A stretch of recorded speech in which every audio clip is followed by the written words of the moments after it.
So this is a special session. It's a lightning talk session that has many stories across our state about success stories for computer science. So each speaker has 5 minutes or less to describe some aspect of their project, and then we'll just move on real quickly. And I'll be moderating and bringing people in and out.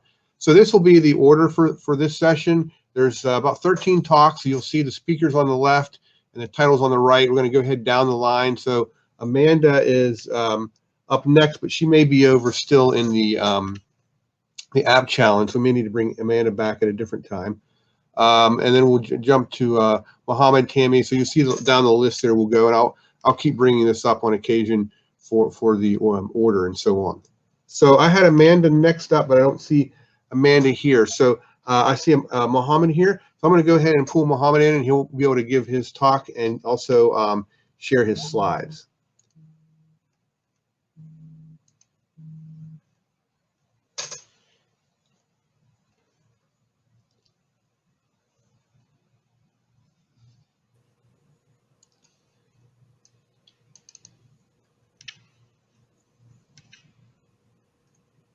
Okay, Mohammed, we don't see your video. Can you hear me? Yes, I can hear you. Okay. Can you share your slides? Yeah, so I have to, it's like Zoom, right? I just upload from the desktop? There's a little arrow there that has a picture of a monitor with a slash through it. Right. I'm pressing on that, and then I can't seem to locate the file. It's open on my desktop. Is it right here? Oh, wait. Well, it's also, I see it embedded within the, let me see, just below the, where I see you on the screen, I see my PowerPoint. Okay, let me go ahead and share my screen and then see if I can bring your slides in for you that way. Okay, yes, please. How's that? Can everybody see that? Yes, I can see that. Mm-hmm. Okay, so I guess we just speak to this, and you speak to the slides, and I'll scroll down on your okay. word. Sounds good. Thank you, Jeff. So good afternoon, everyone. I'm Mohammed Kazi. I'm a professor of mathematics at Tuskegee University. And the Exploring Computer Science for Alabama project is a collaboration with Dr. Gray at the University of Alabama, designed to provide access to authentic computer science education in the state's majority minority schools. And the program is funded by the National Science Foundation and the Alabama Department of Education. And in particular, we've received a lot of support over the last couple of years by Mrs. Dykes and Mrs. Morrison. Next slide, please. Oh, I don't have your, okay, maybe it's this. There we go. There we go. So we started our activities back in the fall of 2016. And at the time, there were very few majority minority schools in Alabama that were offering any kind of authentic computer science experiences to their students. So Dr. Gray and I decided to focus uniquely on those schools and provide those missing computer science experiences through a course. And this is the Exploring Computer Science course, or ECS. And it's offered as a standalone curriculum. And it offers students a gentle but rigorous introduction to authentic computer science. And it's also a pathway builder to more advanced computer science courses in the high schools. And the course is organized around 6 units that you see on the screen. And these units cover various exciting topics in computer science. And this course has become very popular with the students, mainly because of these topics and also the way these topics are taught in the class using inquiry-based strategies and culturally relevant CS lessons. Next slide, please. Thus far, we have recruited and prepared 88 teachers from majority minority high schools across the state of Alabama. We recruit the teachers in cohorts, and they must all commit to participating in a 14-day professional development plan spread over a 12-month period. And by all accounts, it seems that the teachers whom we have trained have a fairly high impression of the ECS course and the PD. Nearly 9 out of 10 teachers whom we surveyed are interested in teaching ECS long into the future, and nearly 8 out of 10 are interested in learning to teach other computer science courses. Next slide, please. So the course, like I said, is becoming very popular amongst the students. The third column represents the numbers, the enrollment, which is pretty strong. But it's not just the enrollment, but it's the composition of the enrollment, which matters a lot. That is, who actually is being enrolled in these classes. And we see that approximately 80% of the enrollment has been minority and nearly 50% by young women. So we're having a strong impact on broadening participation in computing. Next slide, please. And just to end, it's really nice that we're able to bring in the Exploring Computer Science course in so many high schools, but it's equally important that we develop the capacity to sustain this initiative long term. So we have two things going for us. One is the CS legislation that mandates that every high school must offer computer science in the high school starting this year. And then the second thing are these 4 teachers you see on the screen. These are our teacher leaders. They got trained on ECS initially through the program. They're teaching ECS in their schools, and they're also providing leadership to the ECS teacher community by answering teacher questions, sharing resources, and also serving as facilitators at the various ECS PD events in Alabama. So this is what we have to share for now. And I just want to thank everybody for listening. Thank you, Jeff. Thank you, Mohammed. So if you could go ahead and exit out, and I will bring up the, our next speaker would be Tammy, unless Amanda is here. Is Amanda here yet? I think she was in another session, so I don't know if she's able to make it yet.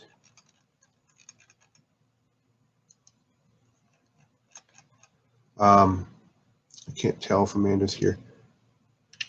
All right, so maybe we'll go ahead and proceed with Tammy. So Tammy, if you can come on in.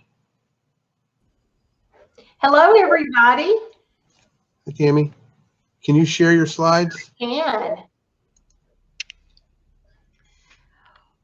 Well, okay. So, you know, Jeff only gave me 4 to 5 minutes. And so those of you who know me know that this is challenged. So I'm going to go. So I'm Tammy Dunn. I'm the Vice President of Academic Affairs for A+ College Ready. And it is one of the joys of our work to have a place at the table in computer science expansion in Alabama. So I just would like to spend a few moments kind of talking with you about that. So at A+ College Ready, our tagline is equip, empower, and expect more.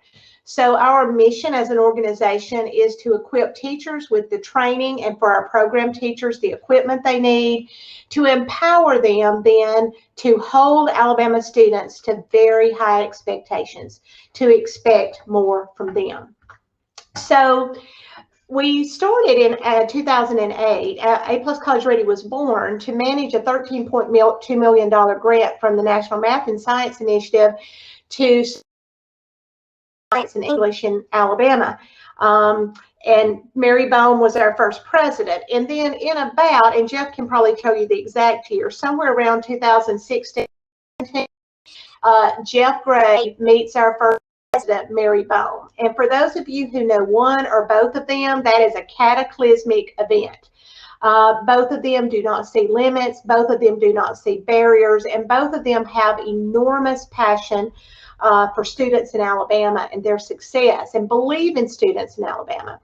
And so Jeff, who was, he had a vision, and you know, we call Jeff the father of computer science in Alabama, and that is truly the case, because he had, I'm only 10 years off, 2007 with Mary, so it took a long time. But anyway, Jeff met Mary, and Jeff had a vision for expanding computer science in Alabama, but he said, I need to know teachers. And Mary said, hey, I've got the teachers. And so Mary and Jeff began collaborating on the very first NSF grant, and they had a very small cadre of teachers who are still, in many ways, some are beginning to retire now, the heart and soul at the beginning of the computer science work in our state. So what happened in the early years is A+ College Ready became the regional partner in Alabama for Code.org. And Code.org was one of the first national organizations on the scene to expand CS training for teachers to teach the course, with a real eye for having the course to be for a very diverse group. Code.org was at the table when Advanced Placement Computer Science Principles was developed by the College Board, as were some of many people in Alabama. And to create an AP course that was, by College Board's definition, the most accessible AP course on their menu of offerings. And so A+ College Ready worked with Code to train up a group of trainers, many of whom were those initial NSF teachers that Jeff helped us to identify. And Code paid for the first couple of years of that training. They're no longer paying for that, which I'll talk about later. But the first thing that we started training for was AP Computer Science Principles. So enter Carol Yarbrough. Carol is she was a computer scientist in industry, and she was teaching at the Alabama School of Fine Arts. She was one of those initial people in that NSF cohort.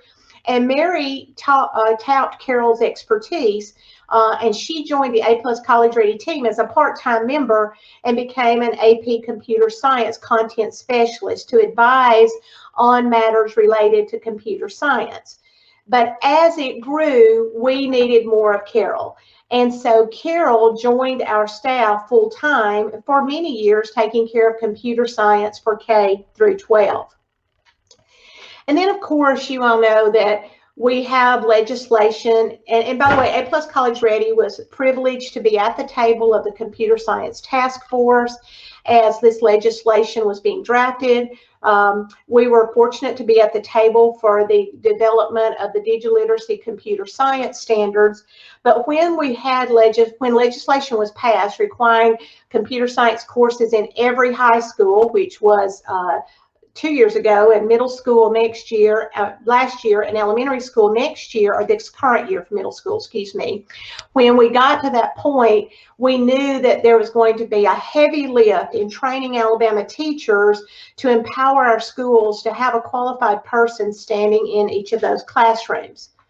So enter Gina McCarley. We knew that this job was too big for one person to do on her own, and so we tapped Gina McCarley, and she joined our staff in the last year, actually, as a full-time staff member, and now Gina is overseeing the actually elementary and middle school through 10th grade part of our work. I also will say that Code.org came out with a middle school course, Computer Science Discovery, and Gina also manages the training for that course. So, as I've said, we are the Code.org regional partner, but of course, we have our own standards in Alabama. So some unique of the work that we've done is we have updated the CS Discoveries course to meet the Alabama Digital Literacy and Computer Science course of study. We call it CS Discoveries Alabama. We've now added a second year to that course so that middle school, and I might say ability, to add a second year of computer science can use this course in a deeper way, course in a very flexible manner, so that there are modules so that schools can offer it by semester.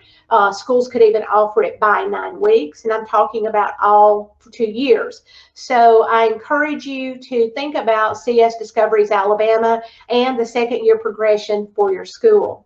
We also had the opportunity to partner with UTeach to create an AP-CSA curriculum. And that curriculum is finished now, it's out there, and it is College Board endorsed. And A+ College Ready has the rights to train and give access to this course to AP Computer Science A teachers in Alabama at no cost. And there's, of course, a cost for that for all other states of the union, because part of our contract in working with development of the curriculum is that we would have rights to give that to Alabama teachers. And it is an inquiry-based approach, and it's something we're very proud of. We also, by code.org is actually still paying for the one-day computer science fundamentals course, and that is for elementary teachers. It's a one-day training, and if you are lucky, Jeff Gray just might be your trainer because he is a CS fundamentals trainer. And I'm going to tell you how you can request any of these trainings or get further information at the end of the presentation. But we are rolling out this summer for the first time a second day training for elementary teachers that's based on taking the one-day training further and giving advice on how to integrate the computer science activities into specific grades in the elementary school. Just an FYI, since the last 3 years, A+ College Ready has trained 409 CSP teachers, 481 CS Discoveries teachers, 33 CSA trainers, and approximately 2,400 CS fundamentals. And kudos to our CS fundamentals trainers. Alabama was recognized last year as training more elementary teachers than any of the regional partners in the United States or the world, because there are regional partners all over the world. So I want to stop right here. I want to fly through these, but you can get these slides. I want to tell you all through here are good training opportunities. There is at no cost training, compliments of the State Department of Education for AP Computer Science Principles, AP Computer Science Discoveries, and CS Fundamentals. There is at no cost training available to your school districts, and these slides describe the date, as well as if you click on this link right here, it will take you to all of the information for AP Computer Science training.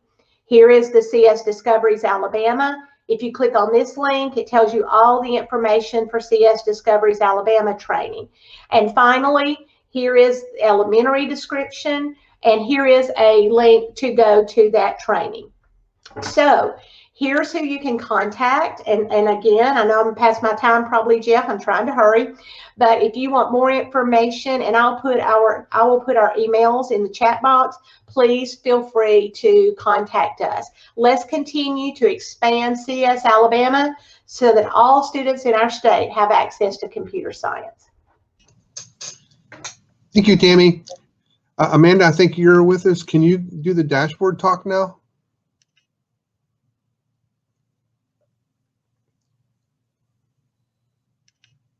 I am here, and I will. Give me 1 second to share it. I'm trying to share just that one tab. All right, so this is the Alabama Computer Expansion Report. This is kind of our dashboard that kind of has all the information. All schools, as part of legislation, are to turn in, well, actually districts are to turn in their how many people they have in the courses, and this whole expansion data report, it kind of outlines all their information. We have all in this one link. I will throw the link into the chat. It's also, I've added it to the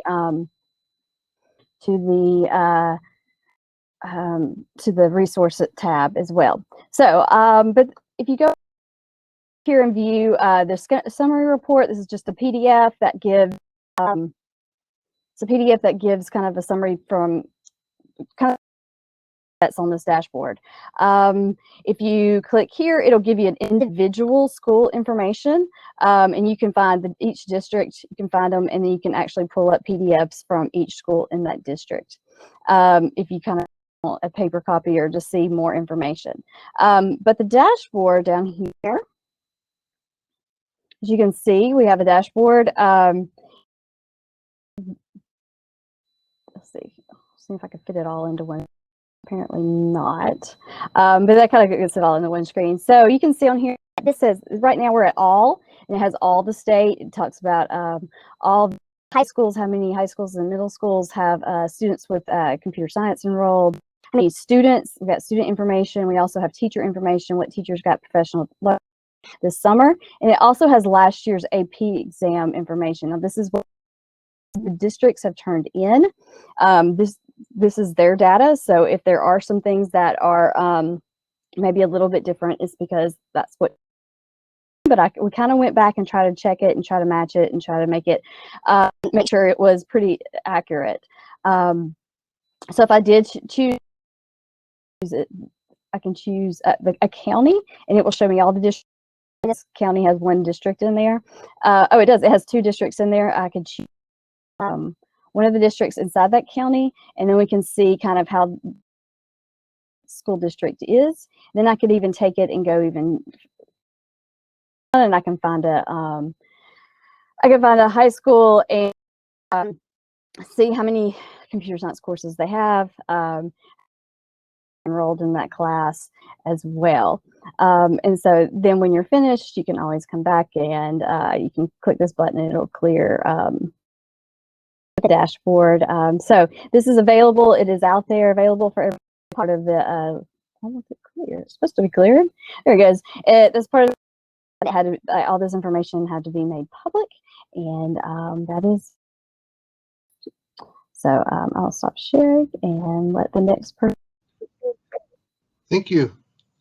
Dawn, are you available to do PAX next?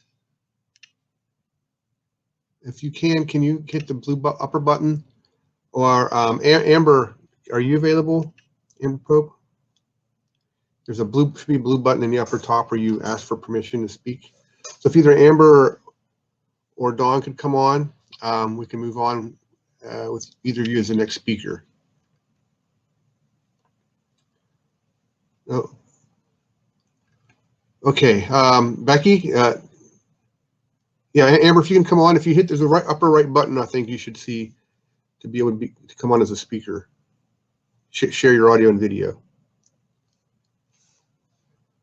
Well, let me go ahead and get those who are already in the moderation panel then. So I don't know, Matt, are you available to go? I'll go ahead and pull Matt up and let Matt say a few words. Hey guys, thanks for the opportunity. Dr. Gray, I'm Matt Massey. I'm with the Alabama School of Cyber Technology and Engineering. We're a statewide public school in Huntsville, Alabama. And Dr. Gray is actually one of my board of trustees members, as is Dr. Kazi. So I appreciate their support with that. So our school was created by the governor. Appreciate Governor Ivey's support in 2018. In legislation, and we actually opened our first year this year. So imagine that in a pandemic with first year of a school existing, but we've had a great year. We've actually been 100% in-person learning since August when we opened. We had a tremendous amount of success. About half of our students live on campus. We're at Oakwood University right now, they've allowed us to share some of their facilities. And so we have 70 total students. We're looking to add 85 more into cohort 2 next year. We had over 200 students that are interested, and we are accepting 85 or so.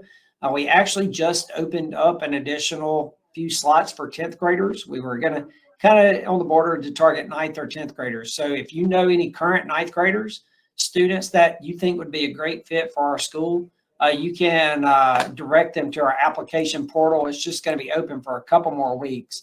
So that is on our website, and I'm going to throw it in the chat box here. I don't have slides, but just wanted to kind of have a conversation there. So it's good, Megan, that you've got a couple students that are joining us next year. So we've had just a tremendous year. We've got some incredible partnerships. We want to also partner with our K-12 schools too, and we got some great things going on. So invite all of you guys to come and visit. You can see on our board back here, we've got our students that are lined up to come in next year are from all corners of the state, whether it's Dale County, Mobile County, Lauderdale County, and Jackson County. We've got all the corners covered up. So just appreciate everything you guys have done. It is tuition free. There's no charge to even live on campus. So there's no charge for that for students that are out of town. So anyway, if you guys want to know more about us, check out our website. If you've got students you think are interested, feel free to get us in contact with them, and I'll put my email in the chat box. You can check out our website and apply online. So thank you, Dr. Gray. Thanks, Matt. Wow, what a unique school, right? Really probably one of the most unique high schools in the country. So thanks for your leadership for this first year. I think Amber's on board now, so let me go ahead and bring Amber up.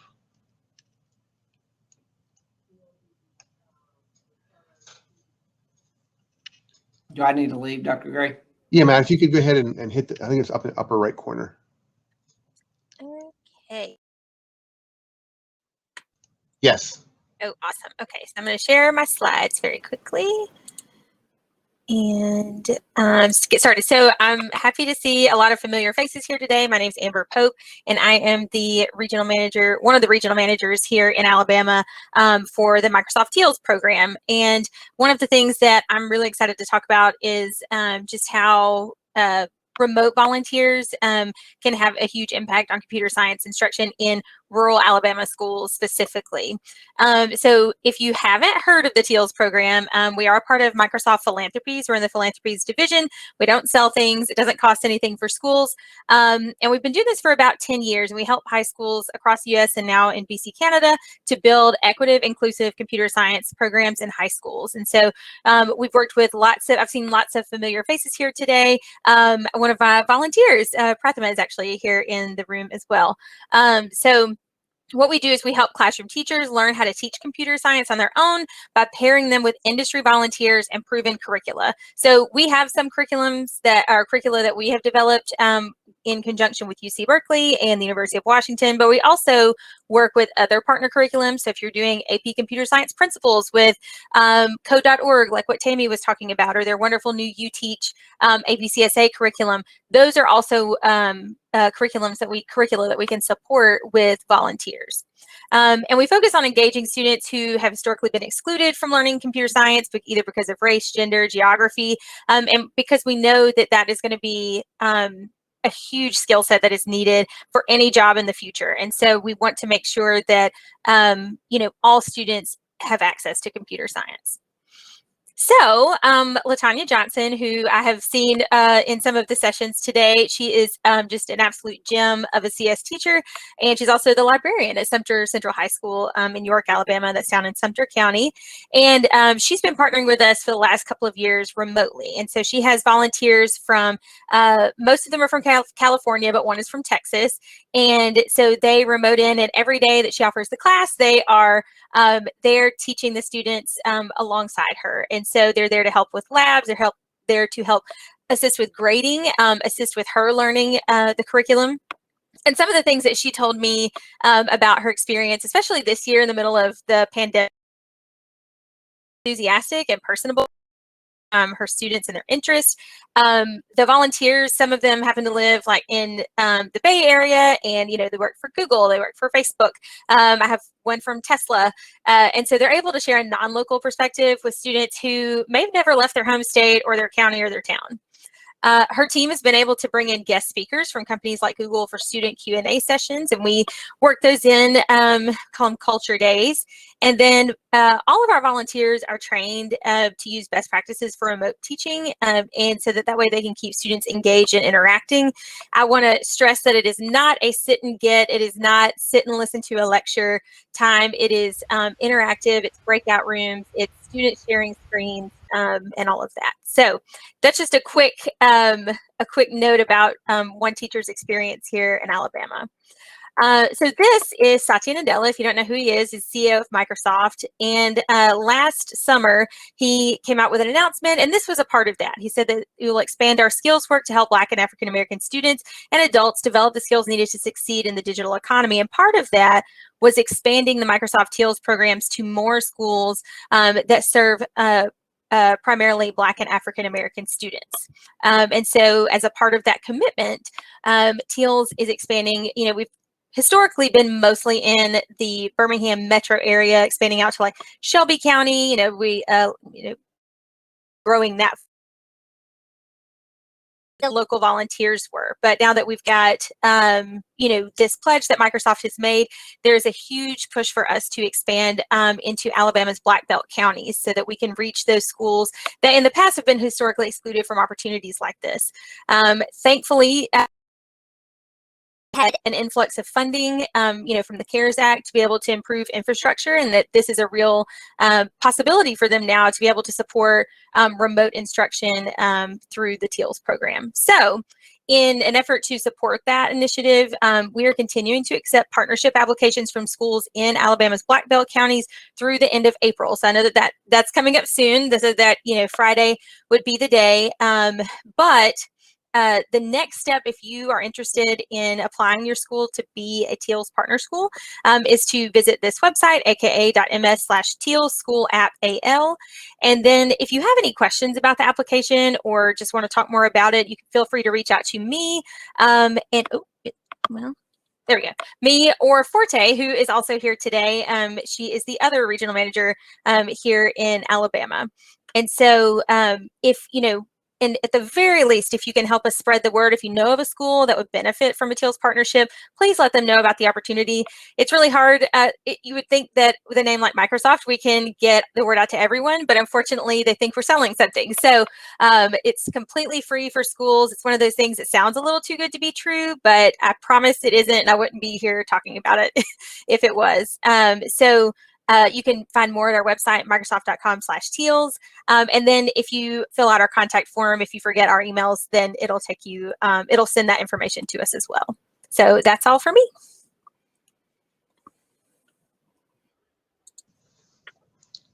Thanks, Amber.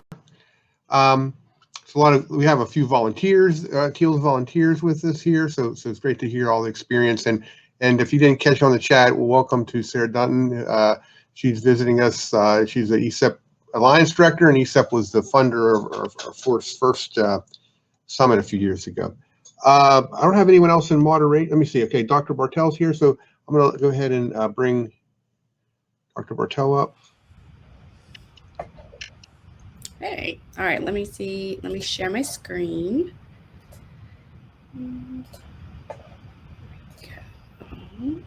Perfect. Okay, so I'm just going to give a really quick overview of University of Alabama's sort of pre-service efforts. So these are going to be teacher candidates who are coming out of our College of Education who are already going in through to the secondary education, either in math education and now science education as well. Dr. Gray, myself, and Dr. Zakowski have been working on this for the last 3 years, and this was our targeted approach, and we're hoping to expand this as well to more pre-service around the state. So the summary is we had a grant funded by the National Science Foundation called Building a Pathway for CS Principals Teachers. And so this very much focused on computer science principles, the AP Computer Science Principles course. We have our own website, so feel free to check it out. And you can also find a lot of contact information for us too if you'd like to have some of our resources.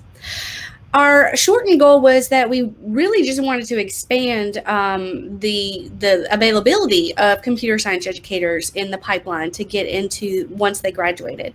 And so what we did is we took our existing AP computer science curriculum and we expanded it into not only an expansion of AP computer science principles, but also a methods course that deep dived into why do you teach computer science principles? What are these 5 main topics, and how do you go about finding all the resources and necessary training to be successful as a computer science teacher?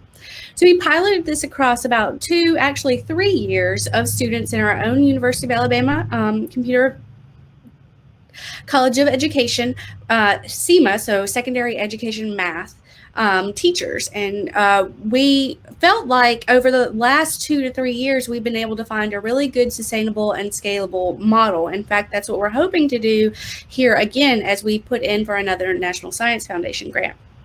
We have shared this information through SIGC, NCTM, as well as put our information up on much of the Alabama's websites. So please feel free to go out and look for it. It's all available to you. It's open source, and we want it to sort of be available and ready for everyone to use as needed. So the goal is to build the next generation support group of educators. So as we are now educating or trying to train our CS educators who are in the field, we have to look forward, and at some point we're going to have a pathway for those that are coming out of their education careers into the classroom.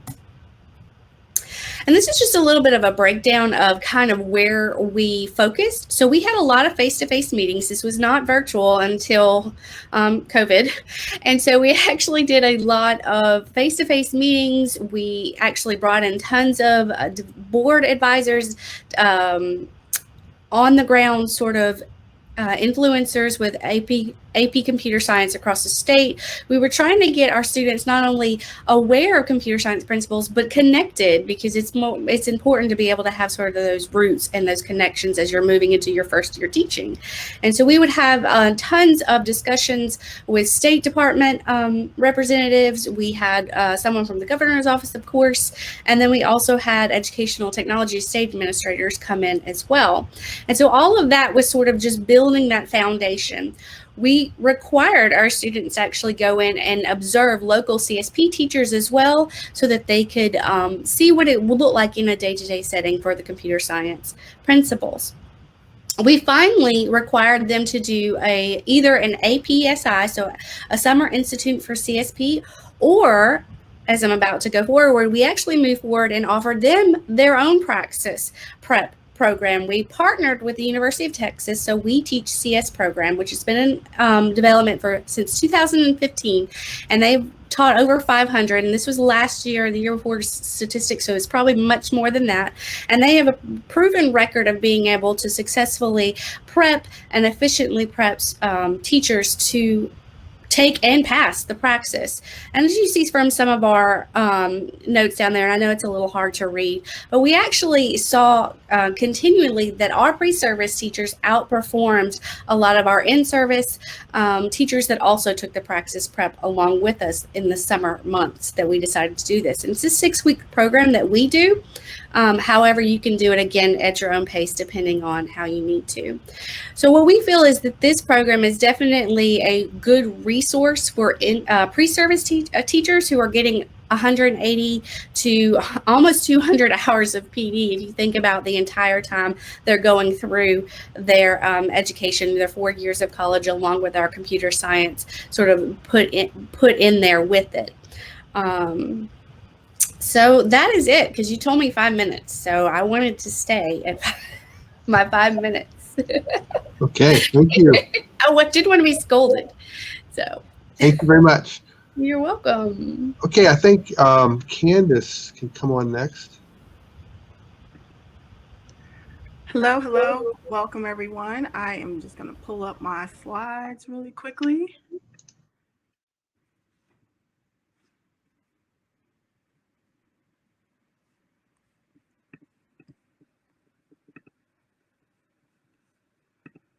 I'm not sure. Just let me know if everyone can see. Looks good. Looks good. All right. So I'm so excited to be here. I'm Candace at EdFarm, Learning Programs Manager at EdFarm. I'd like to give a shout out to my director. I believe she's in the room supporting also today. I just wanted to give you a little update on what EdFarm is and what we have been doing over the past calendar year. We're an educational technology company that envisions giving students and educators access to prepping those students for jobs of the future and helping them to fill or create those jobs of the future. So we approach that through this Cultivate Change and Promoting Innovation kind of initiative.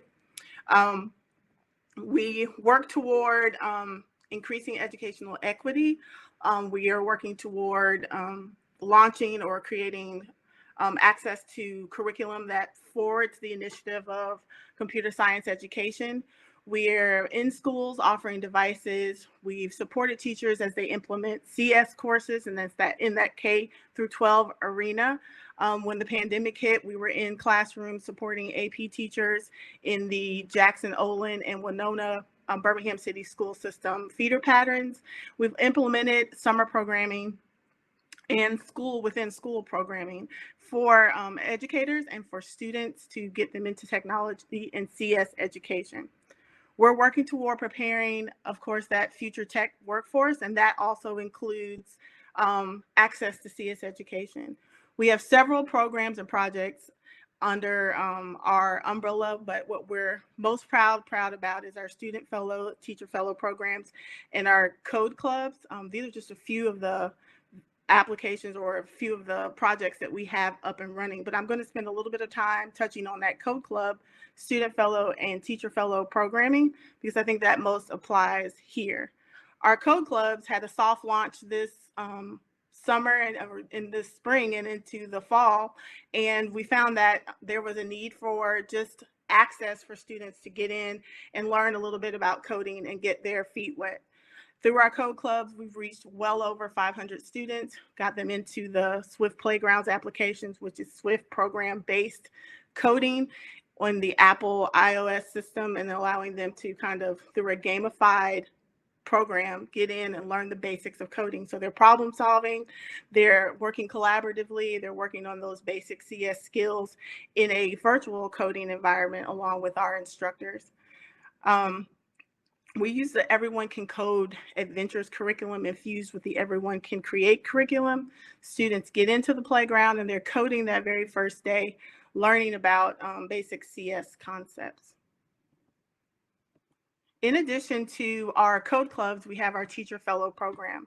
And one of those tenets for the Teacher or Teacher Fellow program is infusing what we are doing as far as professional learning and coaching with CS concepts. So teachers have access to computer science curriculum. We teach them how to use it, and then we co-teach alongside them to implement that within their classroom. So they get future-focused teaching and learning, access to our innovation coach as they design and facilitate CS curriculum within their classroom. So this partnership supports that CS impact in the Birmingham City Schools. We've currently partnered with I3 Academy in Birmingham, and we announced this week a partnership with Montgomery Public Schools, also utilizing this particular curriculum, Everyone Can Code and Everyone Can Create.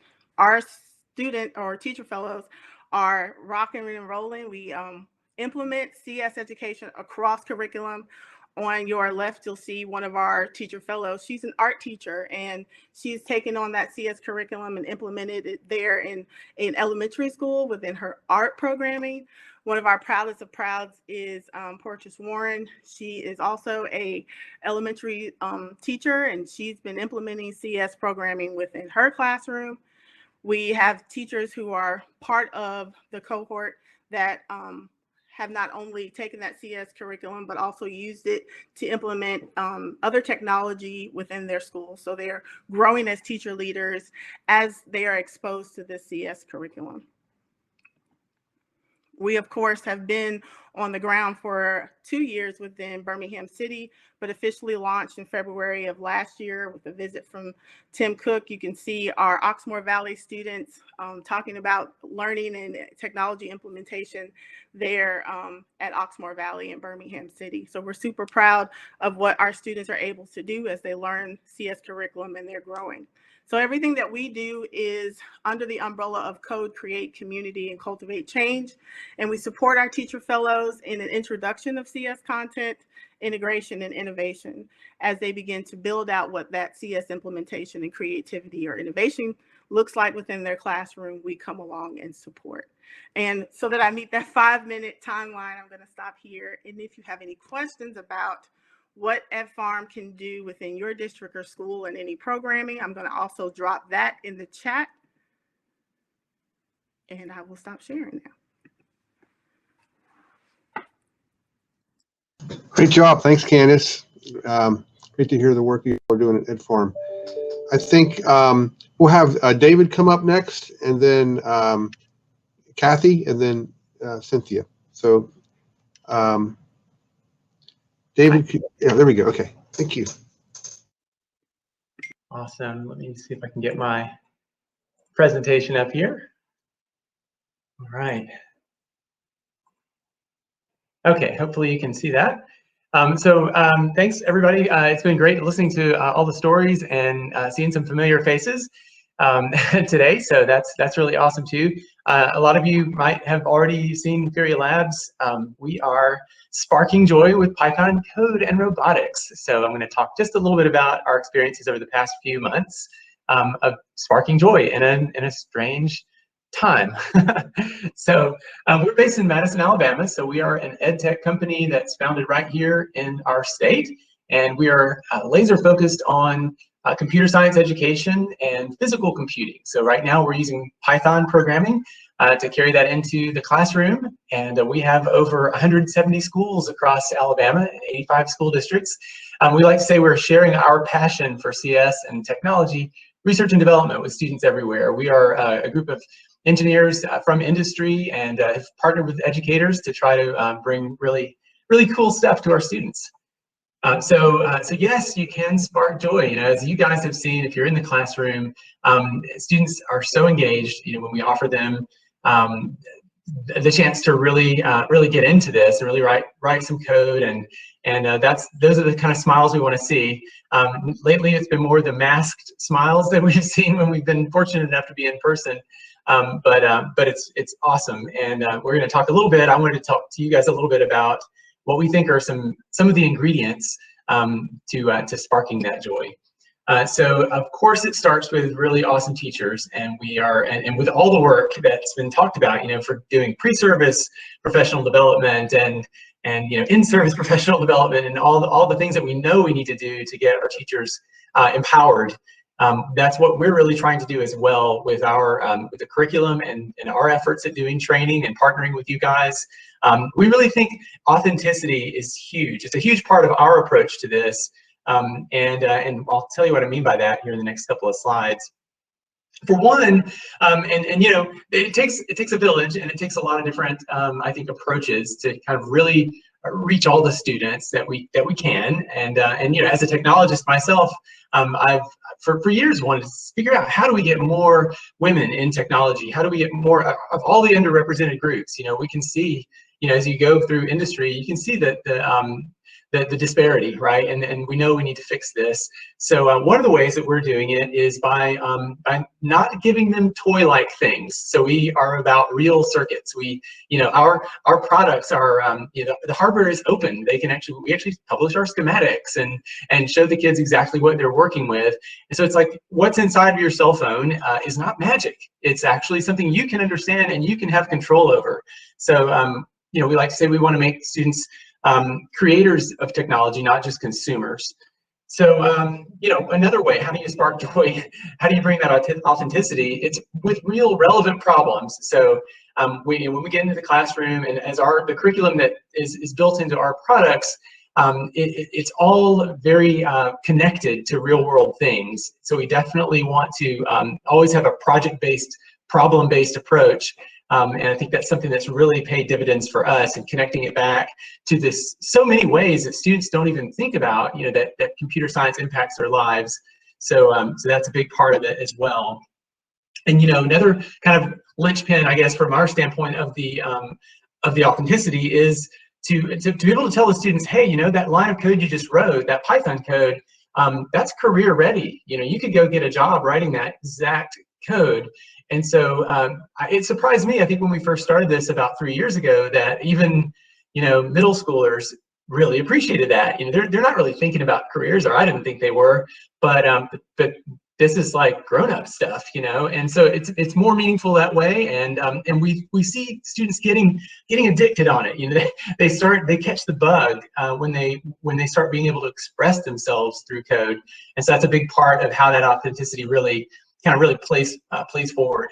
And you know, I had to show this slide. So last year we kind of scrambled to, since we're all about physical computing, and when you can't be physically with the students, what are you going to do? And so we developed a simulation environment that's really awesome. We actually have a certification pathway. So if you're interested in the CTE, you know, pathways of actually getting a Python certification and industry certification, we're launching that in August. But right now, you can go play with our simulation environment, the way these students are doing, and we have lots and lots of hundreds of students throughout Alabama have been playing with the simulation and learning some Python code, doing it in a virtual world. So that's a neat area, and you know, connects to the physical stuff too. The same exact code they write will run on their physical devices as well.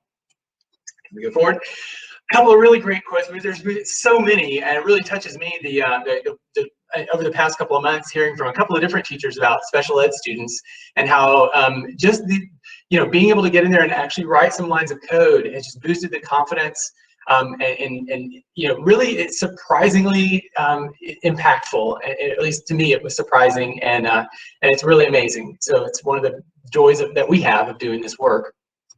One of the final things I'll tell you about is we were really celebration. I guess we were awarded a Emphasis Foundation grant that we called Rural Robotics Revolution. That was our proposal to them, and they took us up on it. We brought professional development to 100 rural teachers, and it turns out I think 55 of them were in Alabama. So yay, Alabama! And so we had a lot of teachers that we trained. We spent all that money giving materials to the teachers, giving them the tools to work with it and the training. A couple of days of training. It was awesome, and we've had so many great conversations and made so many relationships from that too. And that's it. I'm trying to do a really fast lightning talk. I love lightning talks, guys. So this is a really neat thing. But definitely, we want you to join us. We're right here in Alabama. We want to serve you guys. So reach out to us and let's connect. Thanks, David, and we also appreciate you all being one of our sponsors this year for the summit. So thank you very much for that. And how exciting it is to be involved in K-12 computer science education, and we have a national leader right here in our own state. So thanks for all the work that you all do. Sure. Thank you so much, Jeff. I see we have Bruce Smith with us also. I think so. Thanks to Bruce and Alabama Blue Cross Blue Shield for being one of our top platinum sponsors. So Cynthia, can you go ahead and take over?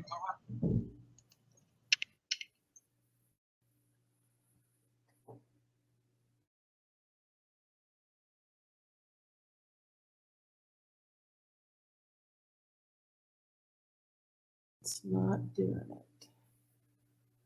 Can you figure out why it's not sharing?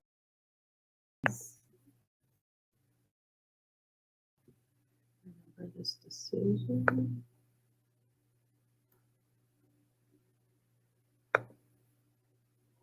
PowerPoint.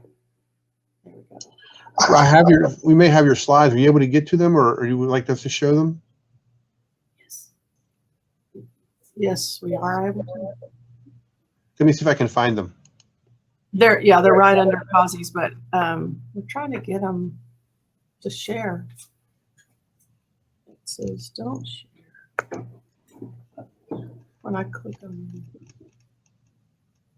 there you go. That's them. There's just 3, so that one I'll tell you when to switch. That's what's great. Thanks everyone for attending my short talk to talk about our CPR2 success story.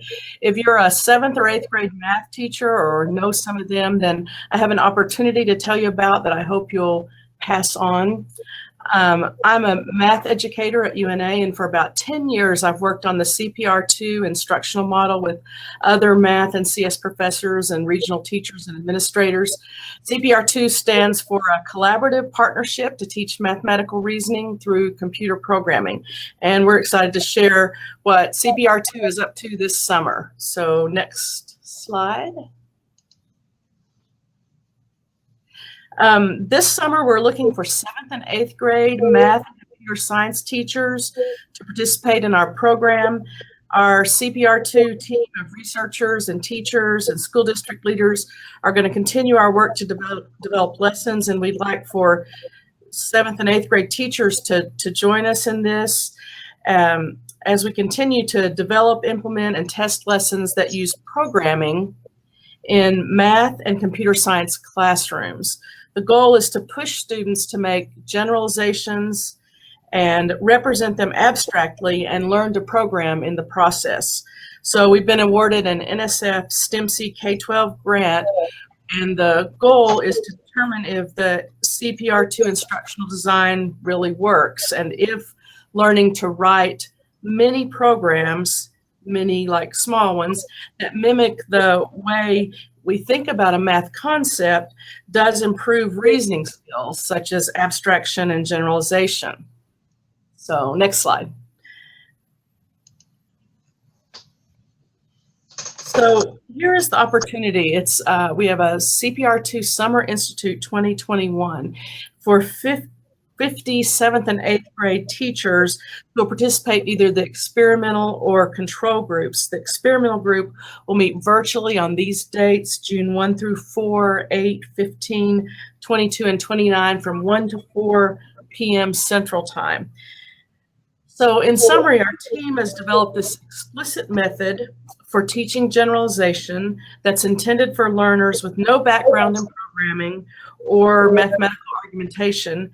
And we believe the CPR2 instructional model helps students come to understand, interpret, and generate general or algebraic expressions while they're learning to program. So NSF has partnered us with a research methodologist who will divide the teachers into experimental and control groups to test our hypothesis. Both groups will receive stipends for their participation. And if you're interested or would like to know more, please email us at cpr2@una.edu. And we hope you'll help us spread the word about this exciting project. You can go to our website. It's at una.edu/math/CPR2 and find out more information, or just email us. Thank you for your time. Thanks, Dr. Gray, for this opportunity, and enjoy the rest of the conference. Thanks, Cynthia. I think Kathy's joining us next, and then Brooke. So Kathy is our adopted sister from New Jersey. So she's involved in like 5 different projects with us, and our expert, kind of like a evaluator for the past decade almost. So thanks for coming, Kathy. Thank you, Jeff. Thank you very much. Do you have slides, or do I have slides? I might have a slide here. Let me pull up a slide.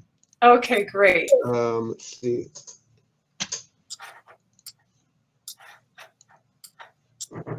So, hi everybody, I'm Dr. Kathy Haney, and as Jeff said, I've been working with computer science education evaluation in Alabama for over 10 years, and it's great to be here.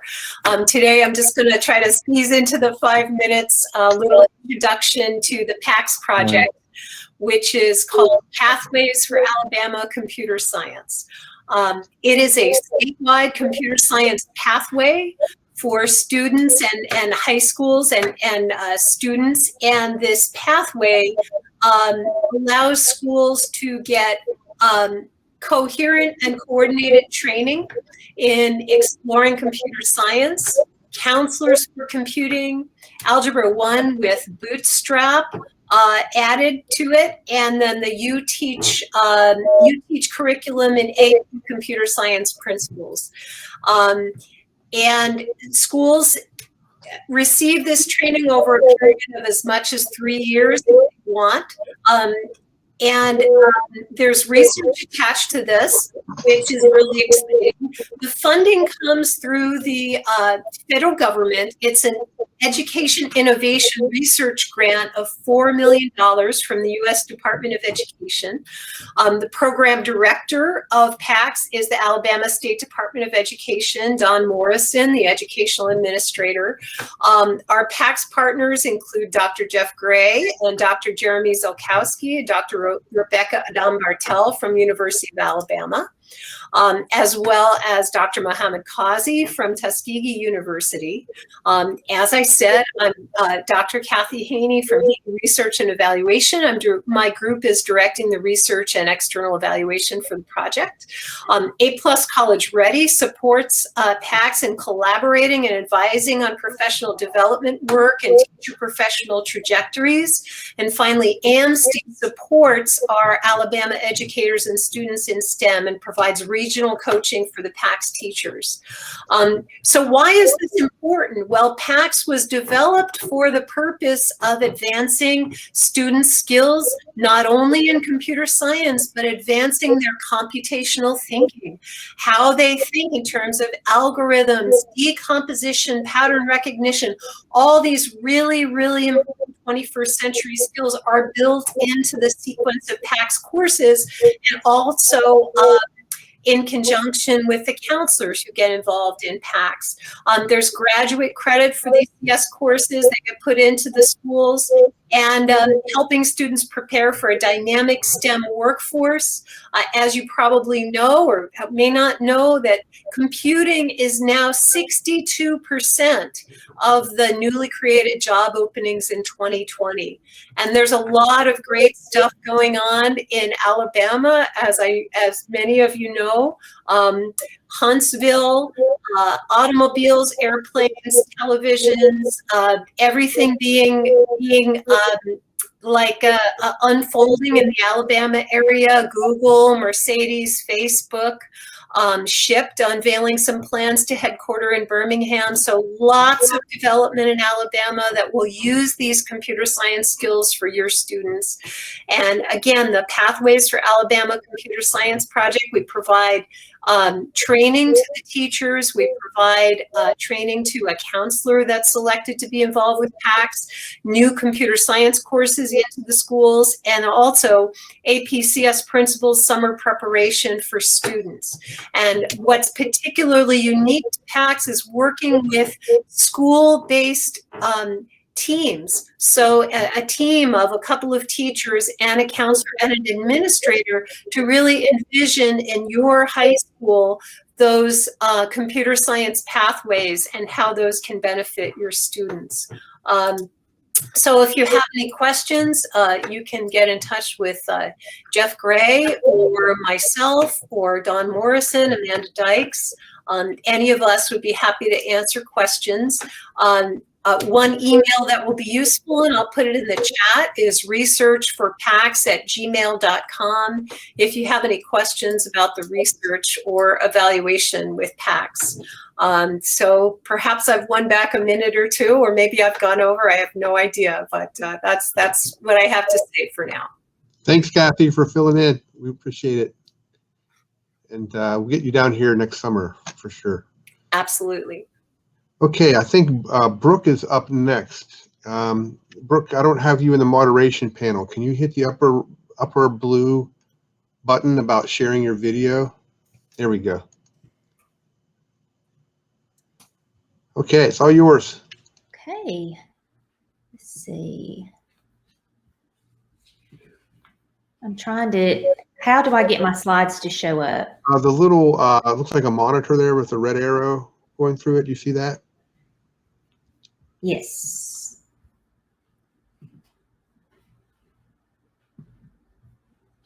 Okay.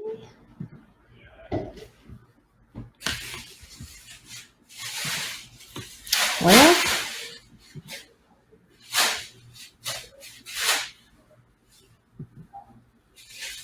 here we go. Hey, do you see it now?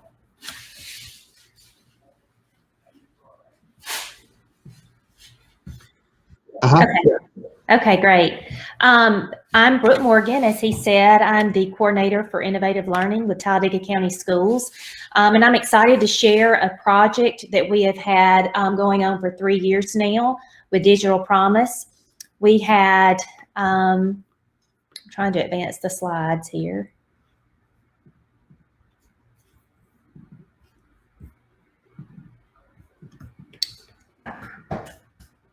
It's not letting me. Let's see.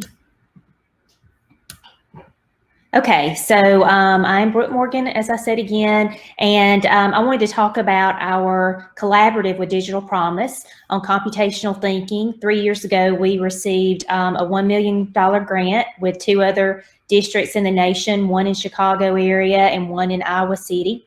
And we have worked together for 3 years to basically create a computational pathway for K-12.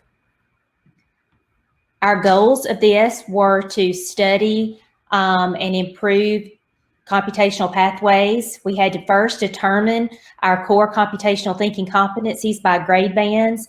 And the way we did that is we really looked at the new digital course of study and determined which skills were most prevalent in those standards, as well as the next generation science standards. We worked again with a group of teacher leaders in each district, and we were able to identify these top 5 areas: algorithmic thinking, decomposition, data collection and analysis, abstraction, generalization, and building models. And so over the past 3 years, we have worked diligently to train teachers in our district on what those different competencies are and what they should look like in the classroom. And we also went through a process pretty much like the engineering design process to make sure that we tested different resources to make sure that they were meeting the needs of our students and our teachers. And I'm showing here an actual example, just a little snapshot from our pathways that we've developed. We have developed this by grade level. Initially, and I think the other two districts stayed in the grade band scenario, but we decided to just do it grade by grade. That's how our new digital computing course of study was laid out. And what we had found in the past is if we had standards that were grouped by grade band, then nobody really took ownership of those standards at each grade level. So this, I think, has been very helpful. We decided with our teacher leaders what we thought would be the most relevant things to have on our pathway. And this is a work in progress. We revise this all the time. But I will say that probably the most helpful column when we were beginning this work was, what does it look like in the classroom? And so for every competency, we matched it with DLCS course of study as well as content area course of studies, and gave an example of how that particular competency could be taught throughout that classroom in that lesson. And then we've also linked actual lesson plans and resources based on the programs that we subscribe to or free resources. And so we are in year 3 of this work. And we are actually going to serve as mentors next year to some other districts in the nation. There's one from New York, Broward County is another in Florida, and we will be mentoring them as they create this process in their own district. The culminating project, in addition to us creating our pathways, we actually created a computational thinking pathways toolkit. And I will put a link to this in the chat box, but it's a great resource for school districts who are just starting out in the work and they really don't know where to begin. They don't understand the why or the how. And we've also included a lot of resources that we have used over the past few years that have been very beneficial for us in this work. And thank you for Jeff for inviting me to share today. Thank you, Brooke. Appreciate you coming on. I think we only have, let's see, about 5 minutes to the next session, but there's a few things I wanted to go over quickly. I'm hoping you all can see my screen okay. I actually forgot to go over some slides at the very beginning. It was about the history of these were original computer science teachers. We only had 27 students take the AP. This is a common story we tell, and how the family kind of grew. We have Governor's Advisory Council, digital literacy now, and computer science standards. And then last May, how we had over 2,200 students take the AP CS exams, either A or CSP, during the pandemic. So from 27 to 2,200 is pretty exciting for us. But some recent success stories in terms of some young women in Alabama. The NC-WIT aspirations, I can't emphasize enough how we'd like to have more young women apply for this. We have our award ceremony in 2 weeks, and Ruth Farmer will be our speaker for that. And we send this out to all the high school teachers. We want to get the counselors more involved as well. So this is something we would love to have more awardees for. We have a banquet when it's not during COVID times. We'll have a virtual ceremony in 2 weeks. Girls Go Cyber, if you look, Alabama was like in the top 8 in terms of participation of young women in cybersecurity, national cybersecurity contest. Alabama ranked 7th in per capita in the APCS principles, and we ranked 3rd in the United States adjusted per capita for African-American students and African-American young women taking the APCS principles. I did so much in terms of diversity with young women that among all of the College Board awards a female diversity award every year. And this is the rankings here. And if you look, Alabama is like, I don't know, 6th or 7th. And the states above us are much more populated than us. So if you look at New Jersey, Maryland, and Texas are just within 10 schools. This represents a school that has over 50% enrollment of females in the class. So all the young women taking that course. So we're really excited about that. The last thing I want to share in here before we go off to the next session is our legacy project. So this is a National Science Foundation project. You already met Kathy and Mohammed. We have some more teachers with us, and Martha from Oakland University. So the exciting thing about this is we're preparing African American young women to take the APCS principles test. So before they take the course in the fall, they actually come in for a preparatory experience over the summer. They get to build up and meet colleagues. They have a stipend. They spend time at the University of Alabama. They spend time at Tuskegee University, and they build up this kind of sisterhood. And they're always encouraging themselves across the school year. And the most exciting thing from this project for us is if you look at this slide right here, 88% of the participants in Legacy qualified on the APCSP, meaning they got 3 or above. This is the state and national record. I mean, there's no other intersection of gender and race that scored higher than the Legacy young women. White males, black males, all kind of combinations of you can pick race and gender. And it was the African American young women that had the highest percentage of passing. And I'll just move on. Here's a picture of them when we were at the time in Tuskegee. So we have a web page here, legacy.ua.edu, for anyone who wants to do that. I'm going to stop now because the other session is supposed to be starting right now. So sorry we didn't have time for questions. Please go ahead and join the last session of the day. We'll hear from Dr. Lee Meadows, and Dr. Barbara Cooper will introduce the winners of the app challenge. So thanks for coming to the session, and see you over on the other side.